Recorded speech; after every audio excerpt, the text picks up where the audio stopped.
BBC বাংলার অধিবেশন প্রবাহতে আপনাদের স্বাগত। আজ আপনাদের সাথে লন্ডন স্টুডিও থেকে আছি মানসী বড়ুয়া, আর ঢাকায় আমার সাথে থাকছেন আকবর হোসেন।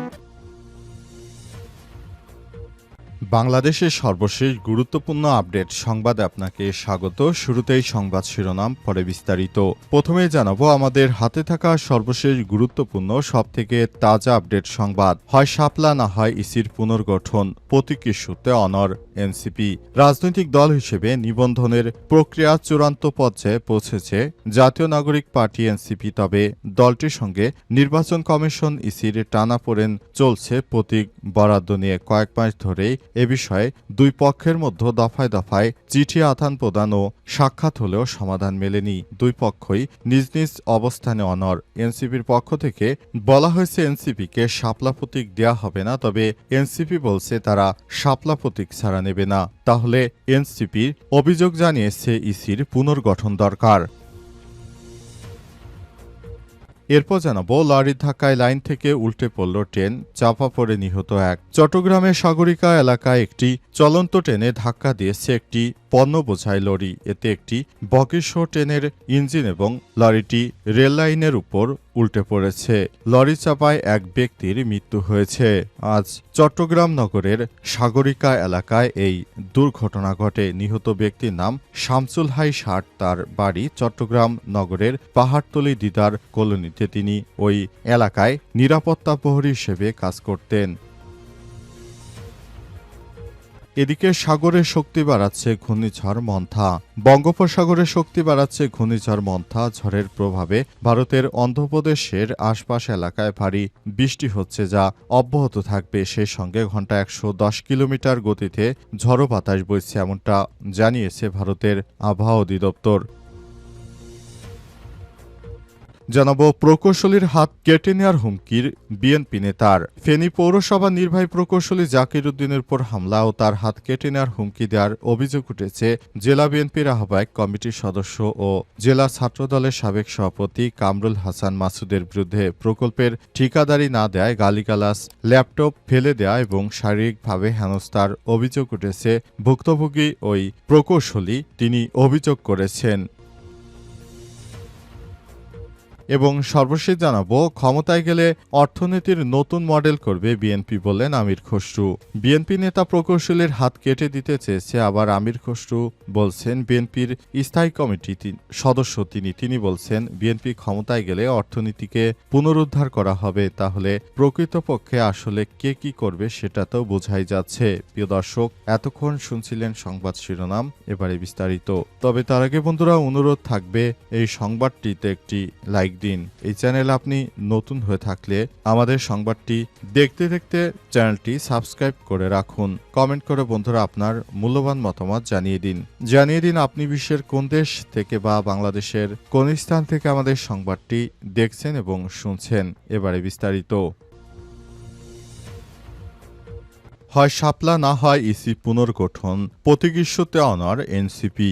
রাজনৈতিক দল হিসেবে নিবন্ধন প্রক্রিয়ায় চূড়ান্ত পর্যায়ে পৌঁছেছে জাতীয় নাগরিক পার্টি এনসিপি। তবে দলটির সঙ্গে নির্বাচন কমিশন ইসির টানাপোড়েন চলছে। প্রতীক বরাদ্দ নিয়ে বেশ কয়েক মাস ধরেই দুই প্রতিষ্ঠানের মধ্যে অনেক সমস্যা তৈরি হয়েছে। বিশেষ করে এনসিপির পক্ষ থেকে বলা হয়েছে তারা জাতীয় নাগরিক পার্টি যে রাজনৈতিক দল গঠন করেছে তারা শাপলা প্রতীক ছাড়া নেবে না, কিন্তু নির্বাচন কমিশন ইসির পক্ষ থেকে বারবার বলা হচ্ছে যে তারা শাপলা প্রতীক দিতে পারবে না। শাপলা প্রতীক নাকি সেখানে অন্তর্ভুক্ত করা নেই, এজন্য শাপলা প্রতীক দিতে পারবে না। কিন্তু জাতীয় নাগরিক পার্টির পক্ষ থেকে বলা হচ্ছে এনসিপিকে যদি শাপলা প্রতীক না দেয়া হয় তাহলে শাপলা প্রতীক আসলে কাদেরকে দেওয়া হবে, আর শাপলা প্রতীক না দেওয়ার জন্য আইনগতভাবে কোনো বাধ্যবাধকতা নেই। সুতরাং নির্বাচন কমিশন ইসিকে ব্যাপারে স্পষ্ট করতে হবে কেন তাদেরকে শাপলা প্রতীক দেয়া হচ্ছে না। শাপলা প্রতীক দিতেই হবে। শাপলা প্রতীক না দিলে এই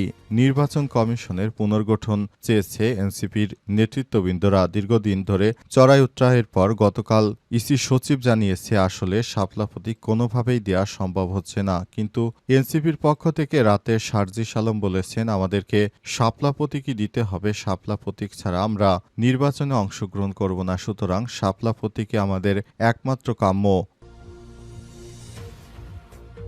লরির ধাক্কায় লাইন থেকে উল্টে পড়ল ট্রেন, চাপা পড়ে নিহত এক। চট্টগ্রামের সাগরিকা এলাকায় একটি চলন্ত ট্রেনে ধাক্কা দিয়েছে একটি পণ্য বোঝাই লরি। এতে একটি বগি সহ ট্রেনের ইঞ্জিন ও লরিটি রেললাইনের পাশেই উল্টে পড়ে যায়। লরি চাপায় এক ব্যক্তির মৃত্যু হয়েছে আজ। চট্টগ্রামের সাগরিকা এলাকায় এই দুর্ঘটনা ঘটে। নিহত ব্যক্তির নাম শামসুল হক হাই ৬০। তার বাড়ি চট্টগ্রামের নগরীর পাহাড়তলী দিদার কলোনিতে। তিনি ওই এলাকার নিরাপত্তা প্রহরী হিসেবে কাজ করতেন। রেলওয়ে সূত্র থেকে জানা গেছে, নগরের Chattogram goods ports yard CGP yard থেকে মালবাহী ট্রেনটি ঢাকার উদ্দেশ্যে রওনা দিয়েছিল, কিন্তু পথে গিয়ে ওই ট্রেনটির সঙ্গে সংঘর্ষ বাধে এবং শেষ পর্যন্ত সেই ট্রেনটি লরিটির সঙ্গে ধাক্কা লেগে সেখানে বগিসহ উল্টে পড়ে যায়। এই ঘটনায় সেখানে একজন জায়গায় মারা গেছে এবং পুরো এলাকায় থমথমে অবস্থা বিরাজ করছে। বর্তমানে পুরো এলাকায় থমথমে অবস্থা বিরাজ করার কারণে সেখানে মানুষজন উৎসুক জনতা ভিড় করেছে। অবস্থায় সেখান থেকে সবাইকে দূরে সরিয়ে নিয়ে যাওয়া হচ্ছে, যাতে করে সেখানে আর নতুন কোনো সমস্যা তৈরি না হয় সে ব্যাপারে সেখানে সবাই কাজ করছে। অন্তর্বর্তীকালীন সরকারের প্রতি আহ্বান জানানো হয়েছে যে ব্যক্তি মারা গেছে তার পরিবারকে যেন ক্ষতিপূরণ দেয়া হয়, যাতে করে এই ধরনের আর ঘটনা যেন বাংলাদেশে আর কখনোই না ঘটে সে ব্যাপারে আমরা ইতিমধ্যেই এই প্রচেষ্টা চালিয়ে যাচ্ছি। সাগরে শক্তি বাড়াচ্ছে ঘূর্ণিঝড় মন্থা। বঙ্গোপসাগরে শক্তি বাড়াচ্ছে ঘূর্ণিঝড় মন্থা। ঝড়ের প্রভাবে অন্ধ্রপ্রদেশ ও আশপাশের এলাকায় ভারী বৃষ্টি হচ্ছে, যা বুধবারও অব্যাহত থাকবে। সেই সঙ্গে ঘন্টায় ১১০ কিলোমিটার গতিতে ঝড়ো বাতাস বইছে, এমনকি জানিয়েছে ভারতের আবহাওয়া অফিস। মঙ্গলবার সন্ধ্যায় অন্ধ্রপ্রদেশের উপকূলে এটি আঘাত হানতে পারে বলে পূর্বাভাস দিয়েছে ভারতের আবহাওয়া অধিদপ্তর। রয়টার্সের এক বিজ্ঞপ্তিতেই তথ্য নিশ্চিত করা হয়েছে। সেখানে বলা হয়েছে, ভারতের অন্ধ্রপ্রদেশে এই ঘূর্ণিঝড় আঘাত হানবে সন্ধ্যা নাগাদ। এই ঘূর্ণিঝড়ের জন্য বাংলাদেশেরও প্রায় প্রতিটি জেলায় বৃষ্টিপাত হওয়ার সম্ভাবনা রয়েছে। বাংলাদেশের সাগরগুলোর বন্দরে ২ নম্বর সতর্ক সংকেত দেখাতে বলা হয়েছে।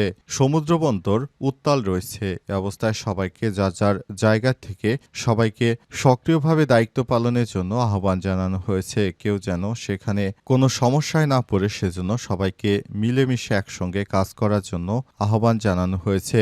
বলা হয়েছে, এই ধরনের ঘূর্ণিঝড় আসলে খুবই বড় ধরনের সমস্যা সৃষ্টি করতে পারে, তাই এখানে সবকিছু ঠিকঠাক করতে হবে এবং সে অনুযায়ী কাজ করতে হবে। প্রকৌশলীর হাত কেটে নেয়ার হুমকির অভিযোগ বিএনপি নেতার বিরুদ্ধে।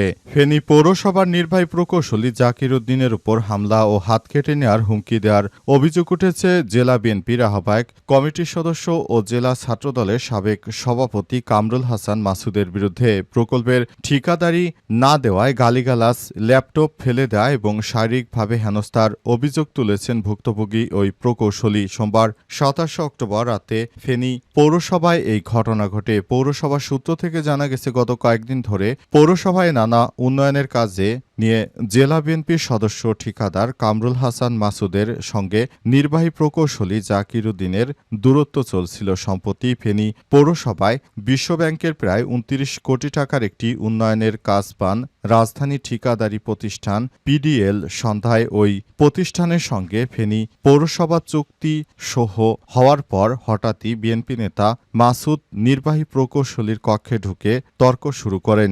নির্বাহী প্রকৌশলী জাকির উদ্দিন বলেছেন, বর্তমানে ২৮ কোটি ৭৩ লক্ষ টাকার একটি টেন্ডার প্রক্রিয়াধীন। এটি ৩টি স্তরে রিভিউ হবে। সরকারি নিয়ম মেনে ইজিপির মাধ্যমে নতুন আহ্বান করা হয়েছে, কিন্তু মাসুদ আমাকে চাপ দিচ্ছেন নির্দিষ্ট ঠিকাদারকে কাজ দিতে হবে।